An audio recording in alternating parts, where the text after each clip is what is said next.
Hi everyone, it is Fitz with your daily delivery. Hope you're doing well. I am good.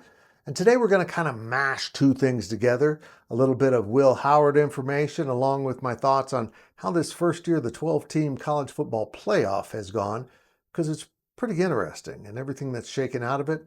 I think we're going to see some changes sooner rather than later. Maybe they'll give it another year to see how that works.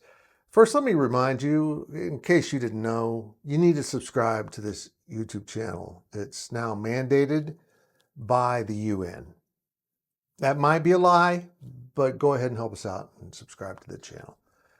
Hey, Will Howard is making K-Staters proud. I mean, they're kind of latched on to Ohio State, which is interesting because that would not have normally been an attachment for K-State fans.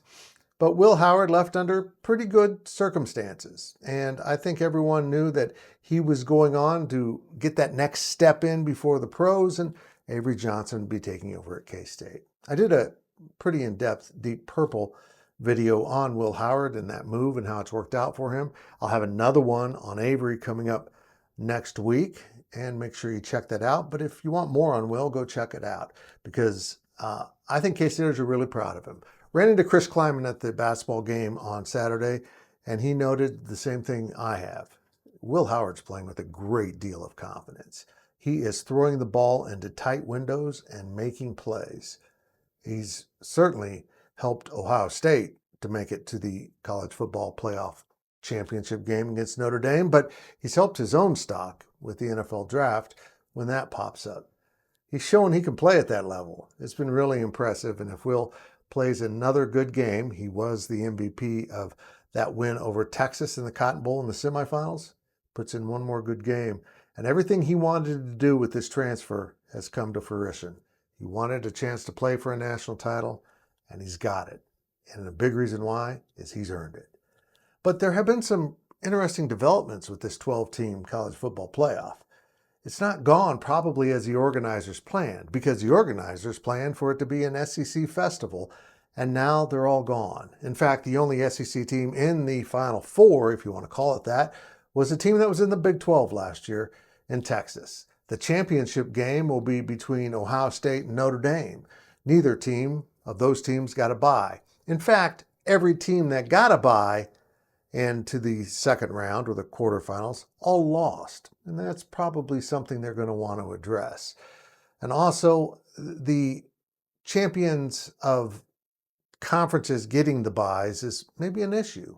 Why wouldn't Notre Dame be able to get a bye because they're not in a conference? Is this punishment for them?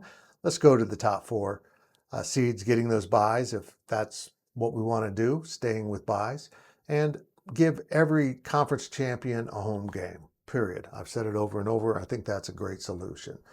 But I also think they probably need to go to 16 schools. Let's expand it out. We have loved all this extra football. And granted, it puts more stress on the players, and we might need to look at the whole picture of the college football playoff and how we're getting about it. Maybe college football needs to roll back to 11 games. It was 11 games for a lot of years, and then it became 12. And now with the college football playoff and championship games, folks, you can get into playing up to 17 games in a season. That's an NFL schedule for a college football player. So I would like to see the college football playoff committee get together and come to some conclusion on scheduling. Do we all go down to 11 games and also mandate that you play 8 or 9 conference games so every of the power conferences is on even footing?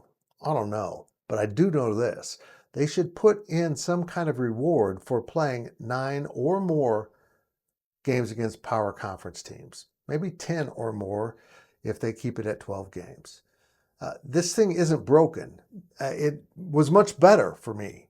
But also remember this, as I point this out, neither Notre Dame or Ohio State, based on those seedings, because let's take out Arizona State and Boise State, which we know got those 3rd and 4th seeds because they had the byes. They didn't really belong there in terms of the rankings. But according to the rankings, if this had been another 4-team field, neither Ohio State or Notre Dame would have been in the field. And here we are, they're playing for a championship. You can make an argument that maybe Notre Dame would have been in over Penn State, but I don't know, folks. This has been a weird year, and now it's getting more weird. And Will Howard could end his college career with a national title. That's pretty damn cool in case Staters are pulling for him. But let's keep an eye on how they tweak the college football playoff, because I think it needs some. And I'm all in on giving the top 4 teams byes, but you better reward conference champions with a home game. Will Howard had that home game. He used it, and then they rolled through Oregon, and now they have rolled through Texas. Ohio State's playing really well. Notre Dame got into the game, and we'll see if the Irish can take on the Buckeyes, because it's college football, and there's not an SEC team in sight.